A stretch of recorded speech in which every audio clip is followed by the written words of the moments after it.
भले ही यूपी में पंचायत चुनाव की तारीखों का ऐलान हो गया हो, लेकिन पंचायत चुनाव को लेकर यूपी के रामपुर की जनता ज्यादा खुश नहीं दिखाई दे रही है। तभी तो जिले के चमराव विधानसभा क्षेत्र के रेहट गांव के लोगों ने पंचायत चुनाव का बहिष्कार किया है। दरअसल रेहटगंज गांव में 375 वोट है और इस गांव का मतदान स्थल लगभग 7 किलोमीटर दूर है। इतना ही नहीं, दूर जाने के लिए उनके पास कोई साधन भी नहीं है। साथ ही यहाँ की सड़क भी बेहद जर्जर हालत में है, जिसके चलते यहाँ के लोगों ने गांव में ही मतदान स्थल बनाने की मांग की, लेकिन इनकी मांग पर किसी ने भी ध्यान नहीं दिया। ऐसे में गांव वालों ने थक हार कर पंचायत चुनाव के बहिष्कार का फैसला किया है। साथ ही गांव वालों ने मतदान नहीं करने का भी संकल्प लिया है। हमें वोट डालने लालपुर पट्टी कुंदन जाना पड़ता है, जिसे 4-5 गांव पार करके जाना पड़ता है। हम महिला हैं, हमारी गोद में बच्चे होते हैं, पैदल जाने में दिक्कत होती है। सवारी से जाते हैं तो हमें पुलिस रोकती है, डंडे मार के भगाती है, इसलिए वोट भी हमारे बेकार हो जाते हैं। हम चाहते हैं कि हमारा बूथ यही बनना चाहिए हमारे गाँव में। और सन 2010 से हम ये लड़ाई लड़ रहे हैं बूथ बनवाने के लिए, और जब तक मतलब जाते हैं तो वोट हम नहीं डालेंगे वहाँ जाके। साहब, हमें बूथ की परेशानी है। बूथ हमारे गांव में होना चाहिए। हम 7 किलोमीटर दूर जाते हैं और हम बहुत परेशानियों से गुजरते हैं। कभी कीचड़ भी होती है, कभी पानी भी होता है, हर उससे परेशानी से गुजरते हैं। इसलिए हमें बूथ हमारे गाँव में आना चाहिए। कितनी दूर है यहाँ से बूथ? 7 किलोमीटर दूरी पे है।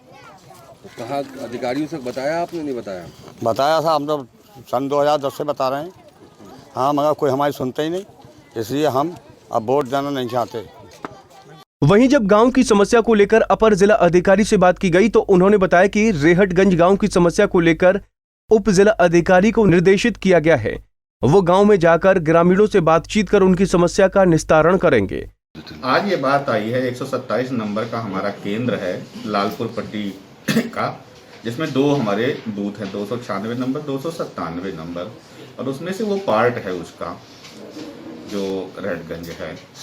तो उसमें हमारे उप जिलाधिकारी जो हैं उनको निर्देशित किया गया है, कल वो जाकर के वहाँ बात भी करेंगे। और ऐसा नहीं है, जो जानकारी ली गई है उसके अनुसार कि सभी लोग बहिष्कार को नहीं कर रहे हैं। पहले से ही वो बूथ ऑलरेडी बना हुआ है और दोनों बूथों में ही वोटिंग होती रही है। कितनी दूरी है गांव के लोगों की और बूथ की? जो बताया गया है करीब लगभग 3-3.5 किलोमीटर के आसपास है वहां से दूरी। तो कल वो जाकर के हमारे एसडीएम साहब वहां देखेंगे भी उसको। और चूंकि पहले से वो चला आ रहा है, अभी तक वोट जो पड़ते थे वो हमारे पहले ही बूथ पर, जो बूथ हमारे प्राथमिक पाठशाला लालपुर में पढ़ते थे, वहीं पर पढ़ते थे, और वो उसी के साथ है। नया केंद्र बनाया नहीं जा सकता। फिलहाल अपर जिला अधिकारी ने तो नए केंद्र बनाने की मांग को सिरे से ही नकार दिया है, लेकिन जिस तरह से ग्रामीणों ने पंचायत चुनाव के बहिष्कार का ऐलान किया है, उसके चलते चुनाव लड़ने वाले प्रतिनिधियों के लिए मुश्किलें खड़ी हो सकती हैं। रामपुर से रविशंकर की रिपोर्ट।